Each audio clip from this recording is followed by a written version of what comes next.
we'll take a few minutes of our time to discuss some of the philosophy that might inform how our practice unfolds for us, within us and around us.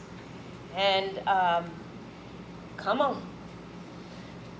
So, as many of you have practiced with me before, the body is a tool for accessing our capacity to persevere, to stay present in the midst of difficulty or challenge or spaces where we're less than comfortable, and most importantly, in many ways, to start to align ourselves with a larger truth. And I would dare posit that some of the larger truths that we need to access on a regular is that we're more than enough as we are, and that this idea of self-improvement is sort of a constant if-then.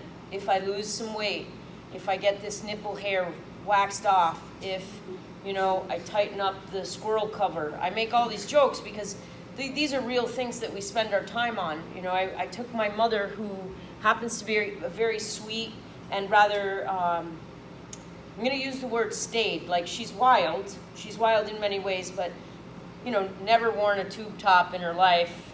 Definitely, I don't think she's ever owned a bikini. It's pretty buttoned up.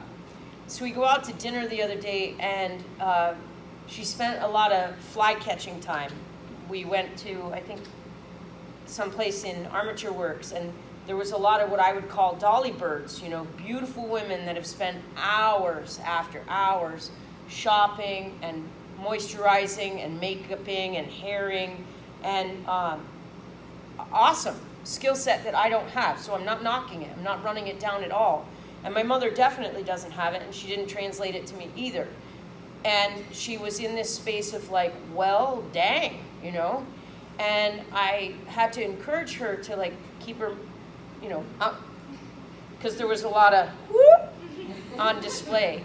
And again, nothing wrong with all the display elements. These are skills. They take time, and they take a certain, it's a level of craft. And some of us have it to a high degree and others less so.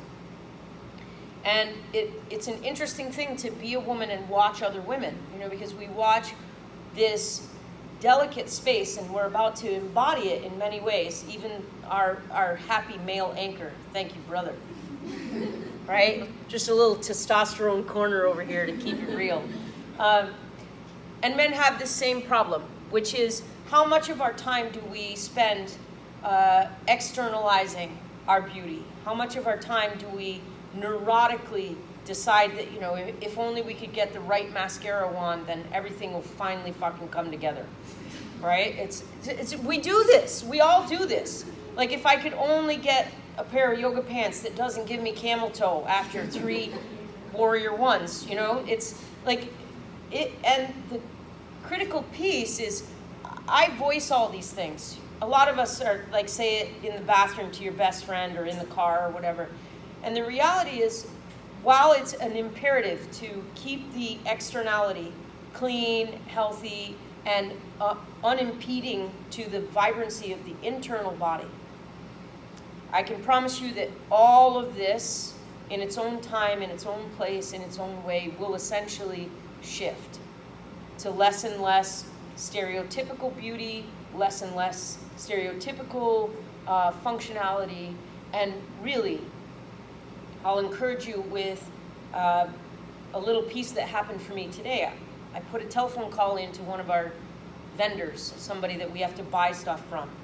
And I said, how are you? And I could tell that the guy wasn't right. And I said, okay, man, really, how are you?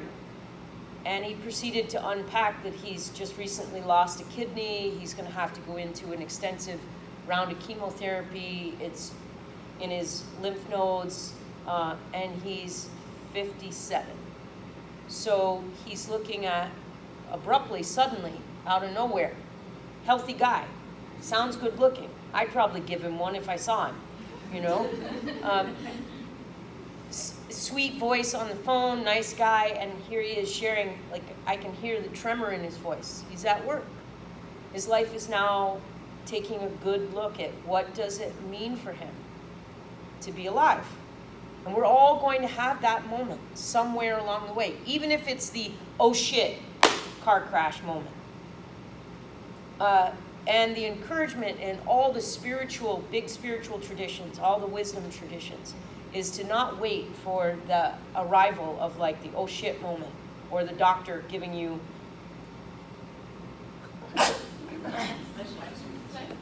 I'm fine.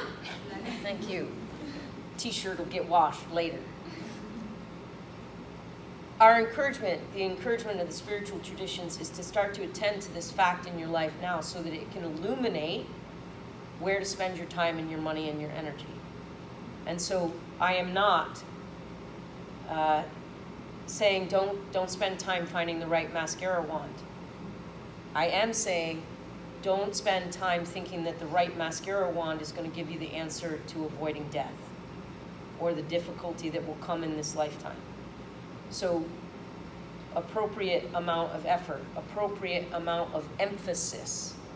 And as many of you know, I say very, very plainly, your physical being is no indication of how you are in relationship. So handstands, flying splits, forearm, blah, blah, blah, all these complex things that we will do some of today.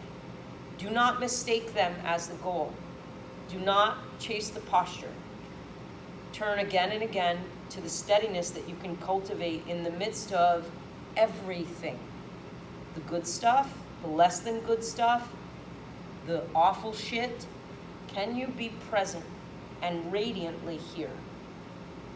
And there will be times that our light will dim and we'll be feeling less than adequate, less than capable. It happens to me literally every day, right around 2:30 a.m. till about 4:30 a.m. And I have a struggle almost every day in that fucked up time frame where I'm evaluating myself as somehow less than. And I witness it and try not to get involved with it. And I'm lucky that it's only that little segment, right? Or I feel lucky. So I would encourage you, if it's happening for you, watch it, witness it. It's a cultural story. It's not our truth. So this brings us back to what do we access as the larger daily truth? When we're on the mat together, when we're in what's known as Sangha, this community right now, us together with one another, giggling about how silly it is to put all your importance on a nipple wax or mascara wand or something that we know doesn't actually really change whether or not we're going to die. So we focus here and now in this practice on how do we choose to live. Move more toward breath, peace, radiant presence. And then go get the right mascara wand for you, get the nipple wax, and radiate that shit. Like, it's right now. I got my dark blue on and my squirrel cover is tight. I know you want to leave the lights on tonight, baby. Because it's okay to be like, I got it. Shine the light. Be present. Stay steady. Know how to manage it. I'll call you back to it again and again in the practice. And luckily today we have Lisa Hopkins. She's here to give assists and adjusts really quickly. We don't correct. It's not I'm going to make your posture more right by giving you an assist or an adjust. It's I illuminate the space where you may be a little dim and you bring your light there. So our practice is not about getting something right or fixing it when we get it wrong. It's bigger than that. It's illuminating the body with the breath. Loving kindness. So if today is a day that you don't want loving kindness to come through someone else's hands, say no. We don't care. We're here to offer. No attachment. Let's start on our bellies.